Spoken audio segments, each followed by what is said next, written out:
जाऊ कछु न परीक्षा लेने गोसाए और के न पैर नाम आ तुम्हारी नाम जो तुम कहा सो मेरी सुना होई अब मोर माना प्रीति आवति सो तब शंकर देखूं धरि ध्याना और सत्य जो की न चलिता सब जाना सीता के धान चल ले तो शंकर जी जान गलन। हाँ वो तो देवो के देवन हथिन उनका से वो दिलवा के बतिया जने हथिन अनजाने हथिन। हाँ सत्य की न सतक सत्य की न सीता कर भेषा और सेवा और विशाल विशेषो जो अब करऊं सती सन प्रीति और मेटहि भागति पतु है नानु तू। सती जी ने सीता जी का भेद धारण किया वह जानकर शिव जी के हृदय में बड़ा विषाद हुआ और उन्हें सोचा कि यदि मैं अब सती से प्रीति करता हूँ तो भक्ति मार्ग उच्च हो जाता है और बड़ा अन्याय होता है। शंकर जी तो सती परम पवित्र है और इसलिए उन्हें छोटे भी नहीं बनता और प्रेम करने में बड़ा पाप है और प्रकट करके महादेव जी कुछ भी नहीं कहते और परंतु उनके हृदय में बड़ा सताप है। तो तब शिव जी ने प्रभु श्री रामचंद्र जी के चरण कमलों में सिर नवाए और श्री राम जी के श्रवण करते ही उनके मन में आया कि सती के इस शरीर से मेरे पति रूप में भेंट नहीं हो सकती और शिव जी ने अपने मन में यह संकल्प कर लिया। तो शंकर पर्व पद शेर नावा असुमृत राम हे दया से आओ तन सीता भट में नाहे और शिव संकल्प किना मना माओ सब विचार शंकरु मत धीरा और चाल भवाना सुब्रत और रघुवीरा रघुवीरा मैंने भगवान हुए हैं चलत गहन धुआए और जय महे और भगते भगते ढूंढाओ। ईश्वर बुद्धि शंकर जी ऐसा विचारा श्री रघुनाथ जी का समन करते हुए अपने घर कैलाश को चले और चलते समय सुंदर अकस्मात हुए कि हे महेश आपकी जय हो हे महेश आपकी जय हो अपने भक्ति की अच्छी दृढ़ता की है आपको छोड़कर दूसरा कौन ऐसी प्रतिज्ञा कर सकता है। आप श्री रामचंद्र जी के भक्त हैं आप श्री रामचंद्र जी के भक्त हैं और समर्थ हैं और भगवान हैं। इस आकाशवाणी को सुनकर सती के मन में चिंता हो गई उन्हें सुखाते हुए शिव जी से पूछा कि न गवाना पना कह कृपाला असत धामा प्रभु आदिनाथ जदपि सती पूजा भाव भगति अदाद विकाना कृपावर तू। ये कृपालु कहिए आपने कौन सी प्रतिज्ञा की है कि हे प्रभु आप सत्य के धाम हैं और दीन दयालु हैं और जदपि सती जी ने बहुत प्रकार से पूछा और परंतु त्रिपुरारी शिव जी ने कुछ नहीं कहा तो सती जी ने हृदय में अनुमान किया कि सुमंग सब जान गए मैंने शिव जी से कपट किया कि तेरी स्वभाव से ये मूर्ख और बेसमझ होती है और रस बेसमझ हो तो मैंने कम दिमाग है। तो इस कृति के देखिए कि जल भी दूध के साथ मिलकर दूध के समान भाव दिखता है और परंतु फिर कपटी रूपी खटाई पड़ते ही पानी अलग हो जाता है और दूध फट जाता है और सवार प्रेम जाता रहता है। तो अपनी करनी के याद करके सती जी के हृदय में इतना सोच है और इतना अपार चिंता है कि जिसका वर्णन नहीं किया जा सकता। उन्हें समझ लिया कि शिव जी कृपा के परम अथाह सागर हैं इसके प्रगट में उन्हें मेरा अपराध नहीं कहा। तो शिव जी का रूप देखकर सती जी ने ज्ञान जान लिया कि स्वामी ने मेरा त्याग कर दिया और वे हृदय में व्याकुल थे वो अपना पाप समझकर कुछ कहती नहीं बनता और परंतु हृदय में भीतर कुम्हार के आवे के समान जलने लगा। चिंता से ना जलने लगा है हम सब। तो वृषकेतु शिव जी ने सती को चिंता युक्त जानकर उन्हें सुख देने के लिए सुंदर कथा कहे। इस प्रकार मार्ग में विविध प्रकार के इतिहासों को कहते हुए विश्वनाथ कैलाश पहुँचे। तो वहाँ फिर शिव जी अपनी प्रतिज्ञा को याद करके और बाढ़ के पेड़ के नीचे आसन लगाकर बैठ गए और शिव जी ने अपना स्वाभाविक रूप संभाला और उनकी अखाड़ा और अपारा समाधि लग गई। तब सती जी कैलाश पर रहने लगी और उनके मन में बड़ा दुख था। इस रहस्य को कुछ नहीं जानता था और उनका एक एक दिन जुग के समान बीत रहा था। तो सती जी के हृदय में नित नया और भारी सोच हो रहा था कि मैं इस दुख समुद्र का पार कब हो जाऊंगा। मैंने जो रघुनाथ जी को अपमान किया और फिर भी पति के वचनों को झूठ जाना, उसका फल विधाता मुझको दिया और उचित था वही किया। फिर कहलन वही की सच्चाई से कहलन वही किया।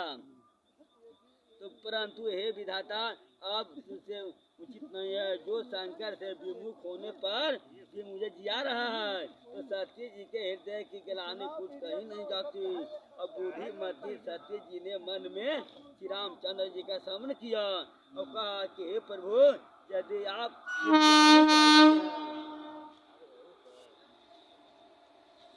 दयालु कहलाते हैं और वेदों ने आपका जग गाया है कि आप दुखों को हरने वाले हैं।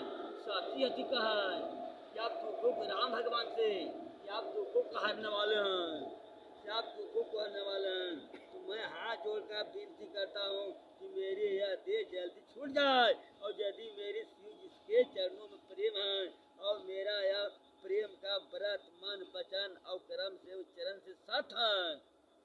हे दशमी प्रभु सुने और शीघ्र हुआ उपाय कीजिए जिससे मेरा मरण हो और बिना ही परिश्रम या पति प्रत्याग रूपी असा विपत्ति दूर हो जाए।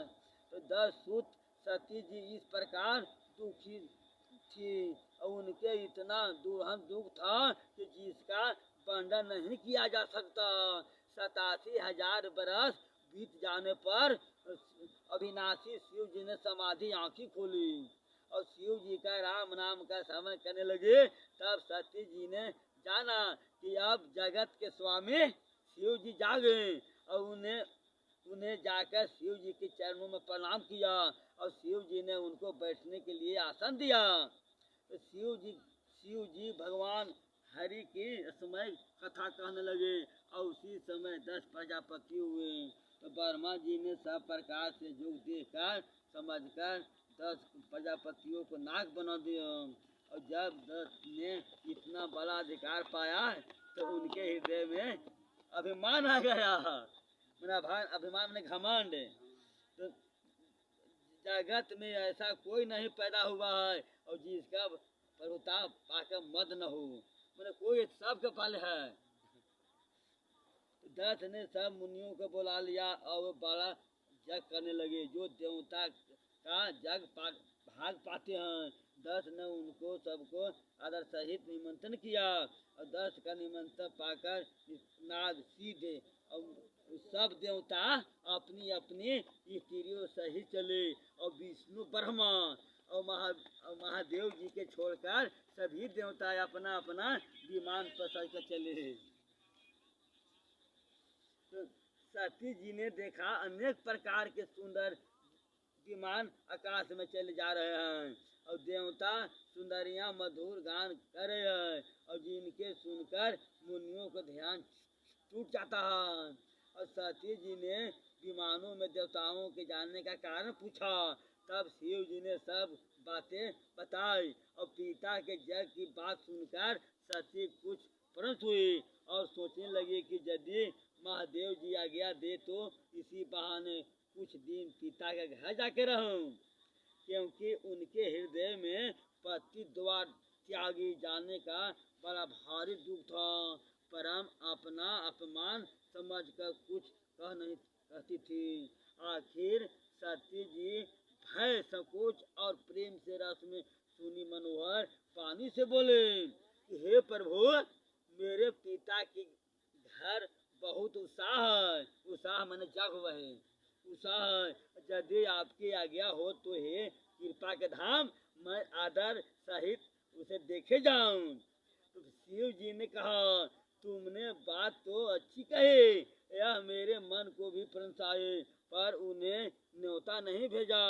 अब अंकित है, दस ने अपनी सब लड़कियां को बुला लिया है, और किंतु हमारे बैर के कारण उन्हें तुमको भी भुला दिया। एक बार बर्मा के सभा में हमसे परंस हो गए थे, उसी से वे अब हमारा अपमान करते हैं। हे भवानी, जो तुम बिना बुलावे जाओगे तो सील और संदेह न रहेगा और न मर्यादा ही रहेगा। शंकर जी कहा सती खे न रहेगा। तो यद्यपि इसमें संदेह न कि मित्र और स्वामी पिता और गुरु के घर बिना बुलाए भी जाना न चाहिए, तो भी जहाँ कोई विरोध मानता हो उसके घर जाने से कल्याण नहीं होता।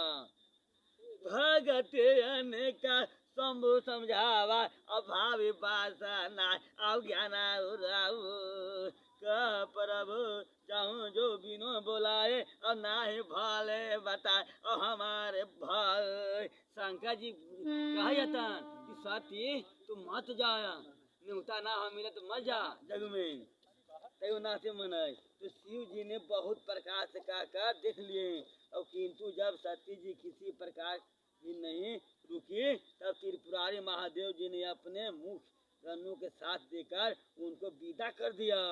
तो भवानी जी जब पिता दस के घर पहुंची, तब दस के डर के मारे किसी ने उनकी आगमन नहीं किया, और केवल एक माता भले ही आदर से मिली, और बहन बहुत मुस्कुराते हुए मिली, और दस ने तो उनकी कुछ कुशलता न तक पूछी, और सती जी को देखकर उनके सारे अंग जल उठा। तब सती जी ने जाकर जग देखा, तो वहाँ कहाँ शिव जी के भाग नहीं दिखाई दिया। तब शिव जी ने कहा था वह अब उनकी समझ में आया, और स्वामी के अपमान समझकर सती का हृदय जल उठा, और पिछला प्रत्याग दुख इनके हृदय में इतना नहीं जाता था कि जितना महान दुख इस समय पति के अपमान के कारण हुआ। तो जगत के अनेक प्रकार से तुहन दुख तथापि जाति अपमान सबसे बढ़ के कठिन है। यह समझकर सती जी के बड़ा क्रोध आया, और माता ने बहुत प्रकार से समझाए बुझाए,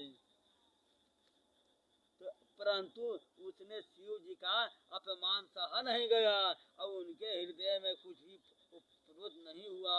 तब वे सारी सभा को हठपूर्वक डांटकर क्रोध भर के वचन बोले, हे स्वामी सब मुनिषों सुनो, जिन लोगों ने यहाँ शिव जी का निंदा किया है सुनी है, उन सबको उसका फल तुरंत मिलेगा, और मेरे पिता दस भी भली भक्ति पछताएंगे। जहाँ संत शिव जी और लक्ष्मीपति विष्णु भगवान की निंदा सुनी जाए, तो वहाँ वैसा मर्यादा है कि यदि अपना बस न चले तो उस निंदा करने वालों को जीभ काट ले, और नहीं तो कान मुनकर यहाँ से भाग जाए। दैत्य को मारने वाले भगवान